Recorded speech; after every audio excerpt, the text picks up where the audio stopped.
What do you think of when you see this picture? For me, I think of YOG crystals. But what are YOG crystals? And another question, if you've been reading through any of the ICRPG books, is why are they referenced all over the place? I mean, they usually pop up capitalized YOG, and yet every time they come up, they're not always clear what they are, how they fit in, or even why they feel so important to the overall system. And that can be a bit of a frustrating puzzler, especially if you're new. And so, with some research, I want to help facilitate and explain what YOG is, as well as how you can use it in your own games. Because I think it's a really fascinating element of ICRPG that is underutilized by a lot of game masters. So let's get down to the brass tacks of what they are to kind of set the foundation, and then we can build off of how to use them. So, in a nutshell, YOG is a crystal, a super crystal that is found throughout the Runeverse. In all the different settings, in Alfheim, in Warp Shell, Ghost Mountain, whatever, they are these enhanced supernatural gems that have extra powers to either enhance spellcasting, enable advanced technologies, they have spiritual elements, or whatever. Just a super gem. Sort of like kryptonite in a way. But the more interesting facet is how they're used, and that is that they are a catalyst. They're always a catalyst for adventure in our games. They are an open-ended MacGuffin that can be used by us to facilitate any sort of adventures that we might want. It's the MacGuffin, the reason or the explanation for why a villain is after a particular location. What can enable a mage to elevate their skills? What drives a warp shell? All these different things can be explained by YOG, and it's open-ended enough to really fit whatever you need. ICRPG didn't set in stone what they are, and so they can be flexible, and I love that aspect of it.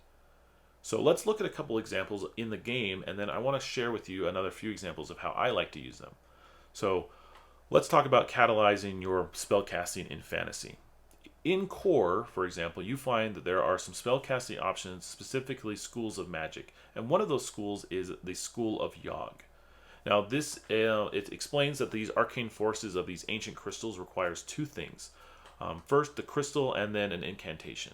And it gives you some rules that you can set your character by. First, start your character with 1 heart of crystal fragments. On any failed spell cast, reduce the count by 1, and then replenish your crystal supply or lose your casting ability at 0. Whew. Now that goes against the basic roll to cast system in ICRPG, and you might be wondering why on earth would you follow this rule when you can just roll to cast and cast infinitely. So let's come back again. It's a catalyst. Imagine you have a spellcaster that does follow this rule. The ability to cast is based on their supply of crystals, and if they fail, they slowly dwindles. Automatically you get tension, automatically you get a reason that a character might go after a YOG crystal if it comes across one, as well as it comes off as something that as a team you have to be aware of, that if you want your spellcaster to be as efficient or as capable as they are, you have to make sure that they have a steady flow of these crystals to keep them up and running. It's a catalyst for adventures because if you suddenly run out, all of a sudden you're out of a spellcaster, and now you've got to do something to get them crystals. If one pops up, it becomes much more important to take time to go over and collect them versus focusing on other things. It catalyzes your adventures onto certain things, and it can explain what you're doing.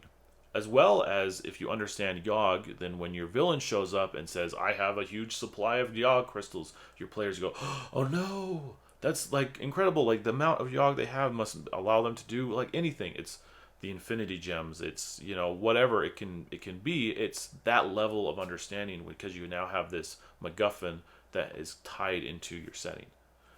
So if you want to catalyze your spellcasters in a new fun way, consider having them follow the School of YOG. Yes, it's different than roll to cast, but it could be a lot of fun. Another one is if you're in Warp Shell, the YOG is the fuel of the cosmos. It fuels warp shells and allows them to perform their functions. So imagine what would happen if all of a sudden your YOG crystal that's driving your warp shell is drained of its energy and it's spent. All of a sudden, out of subspace, you crash land onto a planet and you have no power. Your warp shell is useless. It's dead in the water.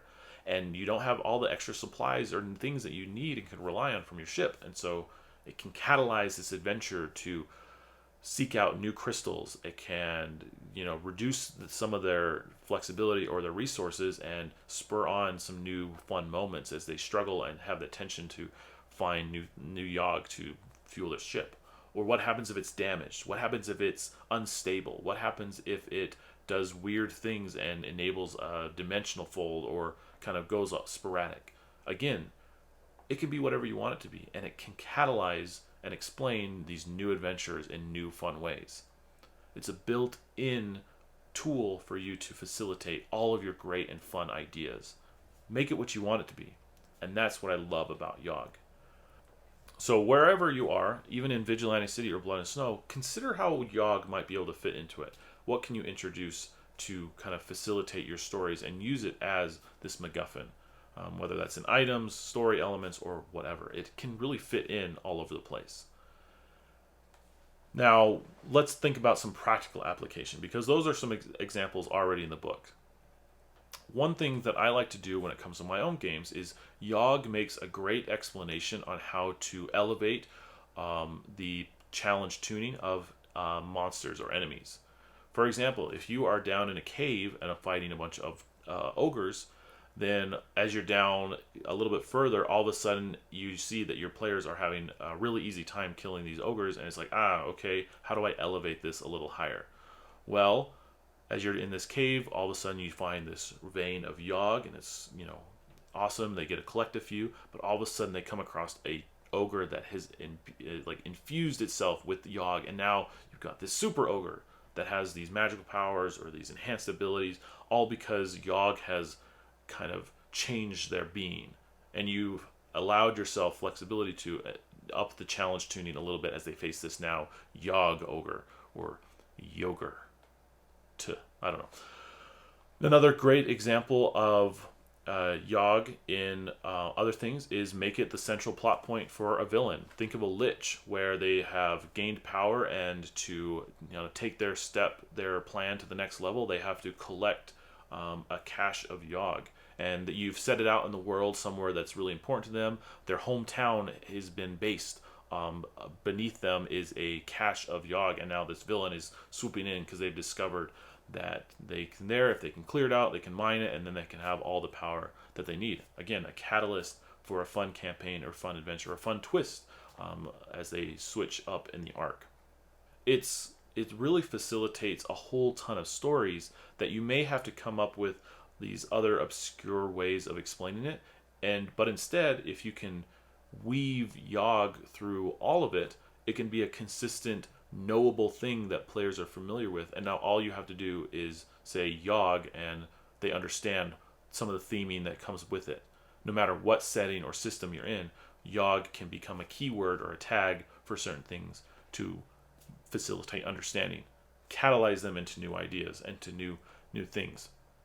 It's a great way to just take advantage of a tool that's built in that is, again, underutilized in my opinion.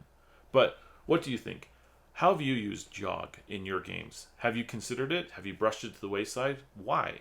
Leave those comments down below and share with me some of the ideas of why or why not you use YOG in your own games.